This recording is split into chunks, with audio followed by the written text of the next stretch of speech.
السلام عليكم ورحمة الله وبركاته. كلنتي wanaagsan khiyaartana daawanaysa idilkiinba meel kasto aad joogtaan jimco wanaagsan. taariikhdu waa 11 bisha May sanadka 2024. barnaamijkuna waa kii ugu horeeyay barnaamijyada aan maanta idin soo gudbin doono oo jimco ah. haddaba qodobo aad u xiiso badan ayaan barnaamijka idinkugu hayaa. badda cas oo xaaladeedu ay faraha ka sii baxayso kadib markii xalay meelo kala duwan oo ka tirsan Yemen duqeymo dhinaca cirka Mareykanka iyo Ingiriisku ay ku sameeyeen iyagoo halkaa ku dilay 16 qof koob iyo 40 kale dad ku dhowna ku dhaawacay.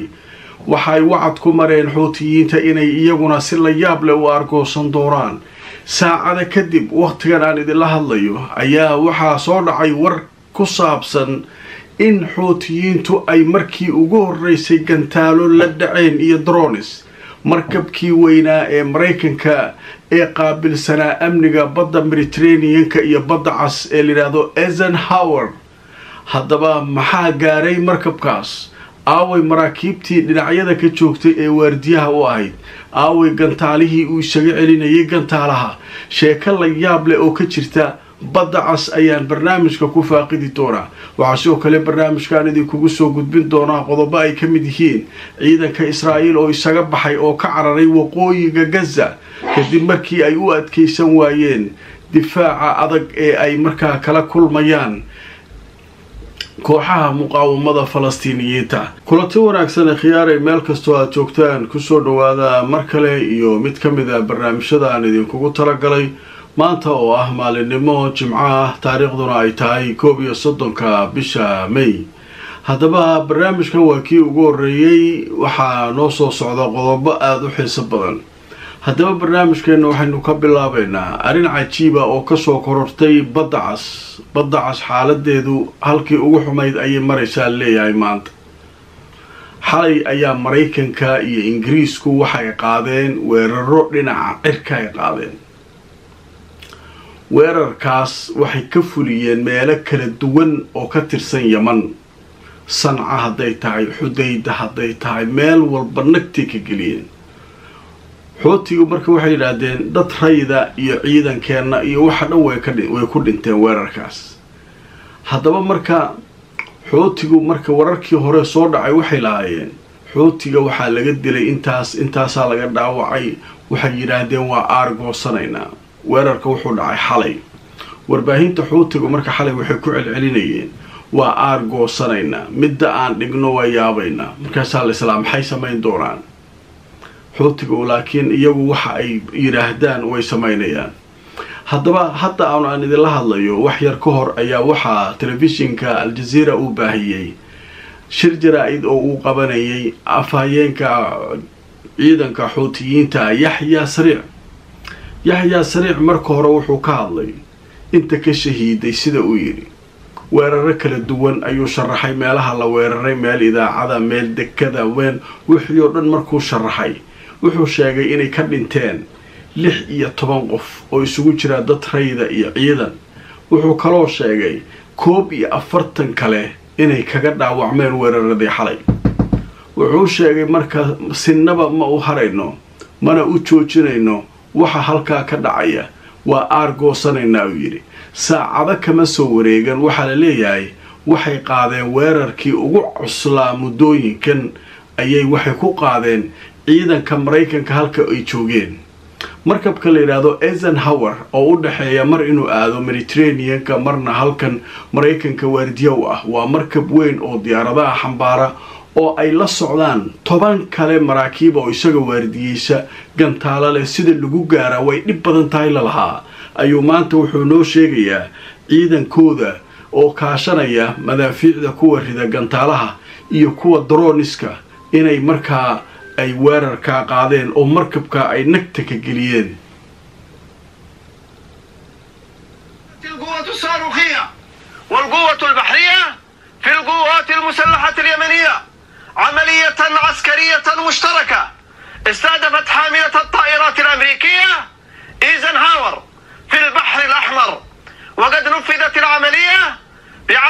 الصواريخ المجنحة والبالستية، وكانت الإصابة دقيقة ومباشرة بفضل الله. إن القوات المسلحة اليمنية لن تتردد في الرد المباشر والفوري على كل عدوان جديد على الأراضي اليمنية، وذلك باستهداف كافة مصادر التهديد وكل الأهداف المعادية الأمريكية والبريطانية في البحرين الأحمر والعربي. إن القوات المسلحة اليمنية تؤكد أن جرائم العدوان الأمريكي البريطاني لن تثنيها عن أداء واجبها الديني والأخلاقي والإنساني تجاه الشعب الفلسطيني، وأن عملياتها مستمرة حتى وقف العدوان ورفع الحصار عن الشعب الفلسطيني المظلوم في قطاع غزة. والله حسبنا ونعم الوكيل، نعم المولى ونعم النصير.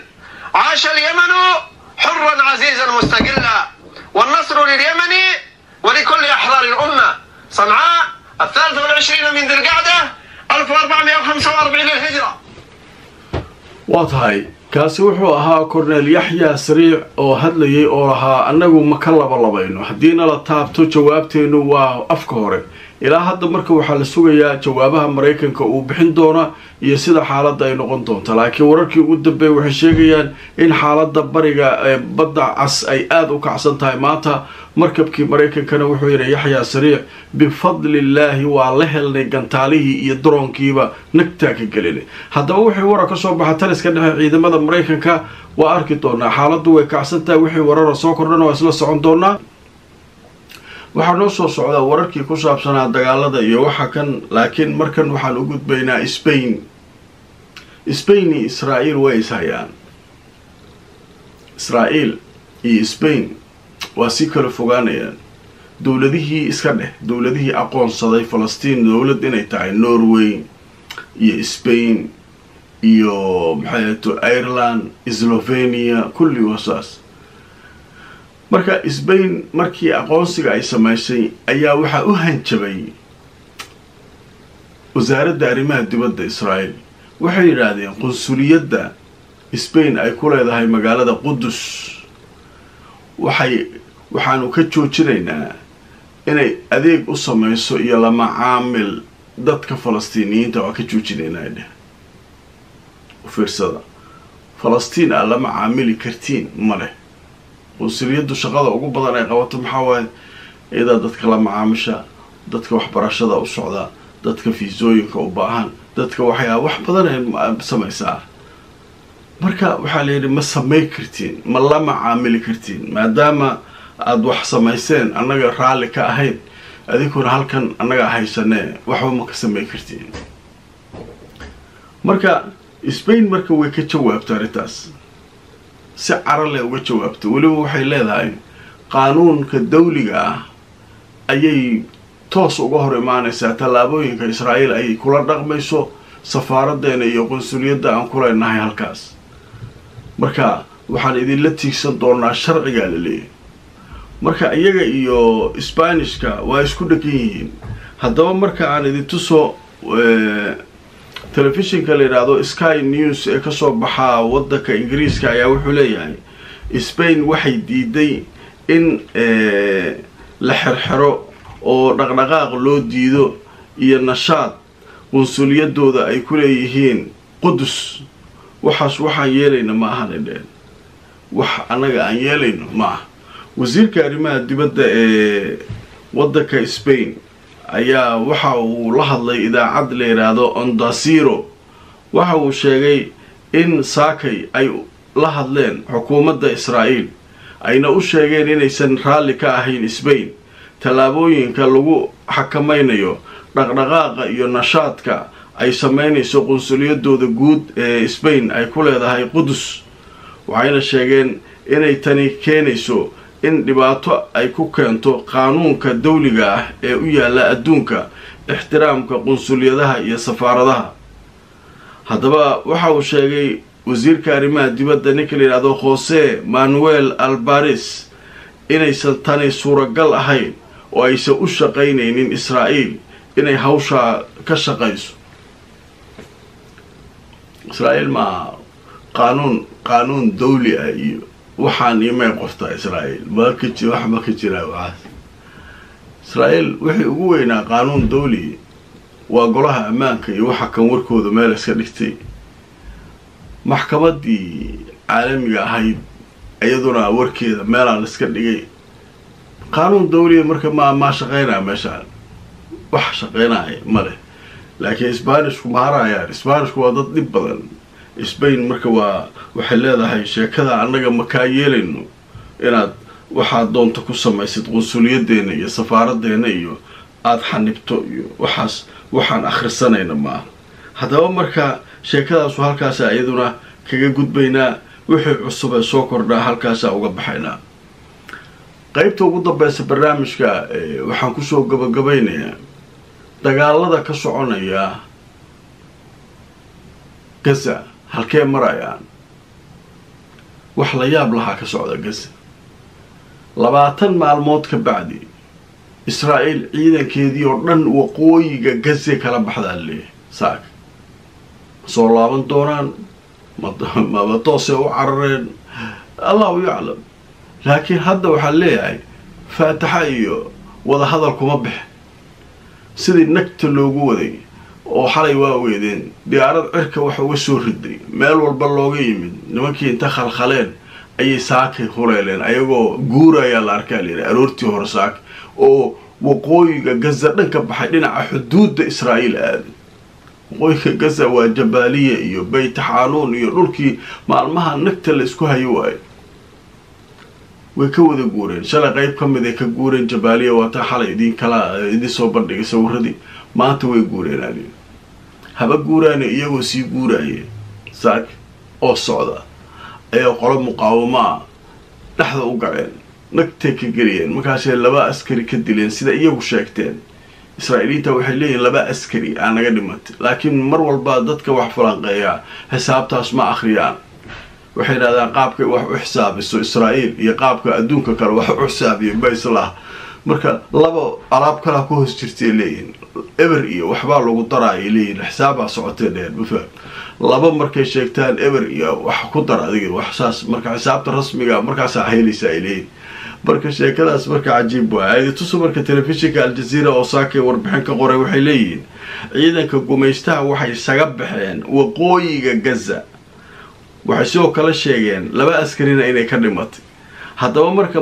ugu horeysa ka bixida iyo sida ay waxyeynayaan Al Jazeera ka hadashay waxa leedahay ciidamada Israa'iiliyiinta waxay ka baxeen saakay oo Jimcaha dhammaan goobihii ay ka soo galeen dhinaca waqooyi ee marinka Gaza kadib markii hawl socotay muddo ay halka ka wadeen oo ay bartilmaameedsadeen deegaanada ku dhow Mukhayam Jabaaliya haddaba intay baxayeen waxaa la sheegay inay sheegeen 2 askari inay ka dhimatay qaar kalena ay kaga dhaawacmeen iskoorimaad dhexmaray iyaga iyo muqaawamada wariyaha telefishinka Al Jazeera ee ka soo waramaya deegaanadaas ayaa xaqiijiyay isaguna inay ka baxeen Mukhayam Jabaaliya Tal Za'tar Mashruuc Bayt Laahiya iyo Bayt Xanuun oo dhammaantood maalmihii la soo dhaafay ay dhaqdhaqaaqyo military iyo weeraro ka wadeen dhammaan goobahaas ayaa la sheegay inay hadda ka baxeen ciidanka Israa'iil 20 maalmood oo halka dagaalo culus ay ka socdeen